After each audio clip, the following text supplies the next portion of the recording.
Hey everybody, welcome back to Conscientious Omnivore. My name is Plum.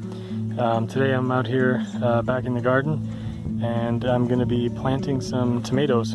So I actually got these from my brother. He grew all these from seed. They're pretty much all different types and different varieties. I actually have no clue as to which ones are which, aside from the fact that they're written down on the little seedling pots. So what I'm going to do is I'm going to lay these all out kind of in the bed here, and I'm gonna take a quick video to show where each one is gonna get planted so I can rewatch the video later and remember which type is which variety, because I can't quite tell the difference yet. I'm not that much of an expert. He did point out to me that some of them you can see the difference in the leaves. So this is what's called a potato leaf apparently, and this is not the classic tomato shaped leaf. So you probably are more familiar with this, which is what I'm more familiar with as well. This is kind of the more classic tomato leaf here too. You can see it's more jagged and kind of smaller, and these are like wider and more kind of like, I don't know, oval pointy shape or something. So yeah, that's kind of an interesting aside. So let me get these spread out and I'm going to show them to you and kind of run through which one is which type. Alright, so you can see that quite a few of them are very leggy. This usually is a sign, I guess, of either starting them too soon in the season where they're not getting enough sunlight, or if you start them in a place where they're just not getting enough sunlight, like in the house. And the good thing with tomatoes is that you can kind of correct for this apparently. Sorry, the wind is kind of knocking them over right now.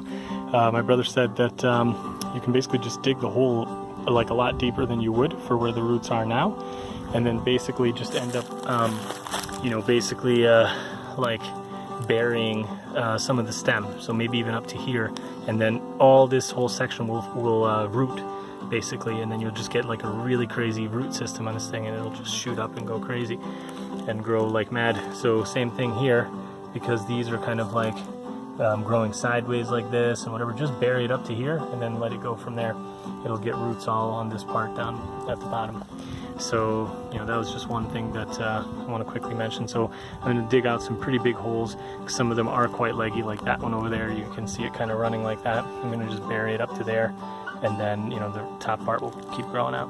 So yeah, I've just kind of laid them out here. You can see got you know, quite a bit of space between them. I might not even have enough space, quite frankly, but we'll see. Kind of erring on the side of putting them a little too close, because some of them might die out. Plus I'm going to put stuff in between too, and I don't know, I'm just trying to maximize the amount of growing we have. So yeah, let's get them all identified and then I'll start you know, planting them. Okay, so this one is a Brandywine from 2014. My brother saves all his seeds and then, you know, dates them, and that's how he's able to tell which one is which. And right now this year he was using up a lot of his old seeds, although he said that with tomato seeds you can just pretty much keep them, seems like forever. They're still fine and they will still germinate. So this is a Brandywine, first one. This next one is, what is that, Cherokee purple. Ooh, I love this one. That's a good tomato. Love that one. I'm going along the top row here. This one is, I have no idea what that is, but it says scoop. Don't know what that is. Might be a type, might be a place, don't know. Coming down the next row from the right hand side here, and this one is a black Krim. So this one should be very tasty as well. My brother said he loved that one.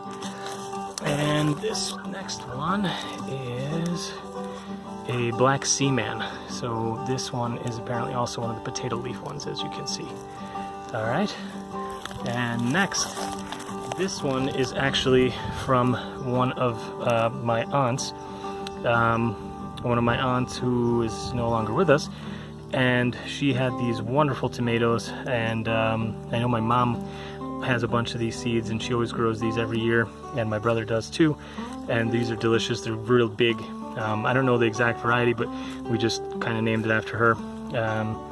And it's probably like one of these beefsteak tomatoes, real big ones and super tasty. Okay, this next one is another 2014 Brandywine. Also the potato leaf, as you can see. And next, we've got, what is this guy? I have no idea what that is. Gak San M. Oh, I think this might be a Santorini one. I'm not sure though.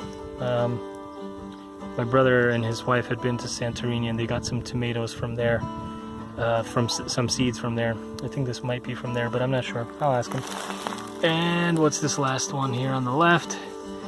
Oh, this one is a purple plum tomato. So that's it. I'm gonna just do a quick shot overhead, just the way we went through the tomatoes. So we started there, went here, here, then we went to the right, then went backwards on the second row, like that. So hopefully that's enough for me to remember when I rewatch this come harvest time. All right, let's get to work. I know I keep going on and on about the moisture retention, but just look at this soil. I mean, it's so moist. We did have rain, you know, relatively recently, but still, like, you know, I just don't water this area at all, and it's just completely moist to the touch. You can just see it. It's beautiful, you know, black, you know, just good looking dirt all the way down. Got quite a bit of mulch here. You can see from, you know, width of my hand. I've pulled a lot of it back, dug out the hole. It's quite, you know, a bit bigger than what I need, which is exactly what I want. You can see just from the size of the tomato plant. I'm going to take it out of the pot, put it in here, put the soil back, and I'm going to pull the mulch back just thinly, you know, maybe like, you know, half an inch or so just around the base of the tomato plant, just like I did for the other ones. Oh, and you can see quite a few tomatoes on this guy over here. I'm really excited about that. So let's get this guy in the ground. So you can see I've spread them out a little bit. Tried to just, you know, lean one this way, one this way. There's 4 plants here actually, so I just tried to kind of spread them out a little bit. I've got the dirt packed in and just, you know, lightly packed back, and now I'm going to just kind of bury it with some mulch, maybe up to, you know, around here. So nothing crazy, just a little bit. And yeah, one down, bunch more to go. Alright guys, so got them all planted now, and you can see they're probably still maybe a little bit too close together, but I don't know, we'll see what happens. And they're looking pretty good. The soil is super moist. I don't even think I really need to water them, but I'm just going to lightly water just the new ones, just to make sure that they're going to be okay. But I think they're going to like it here. The other tomatoes are doing great, so corn is doing well too. You can see it pretty much growing like day to day. And I got a few more corn stalks back there past the strawberries and the raspberry patch here. So yeah, everything's doing really well. So far so good. And I'm just gonna water this up, finish up for the day. It's getting kind of late. Pretty tired, it's been a long day. And not from this, just this didn't take too long. But yeah, I think that's it for today. Hope you guys enjoyed it. Make sure to subscribe, and I'll show you guys updates as the summer progresses and show you how these tomatoes come out. Alright, see you in the next one. Bye.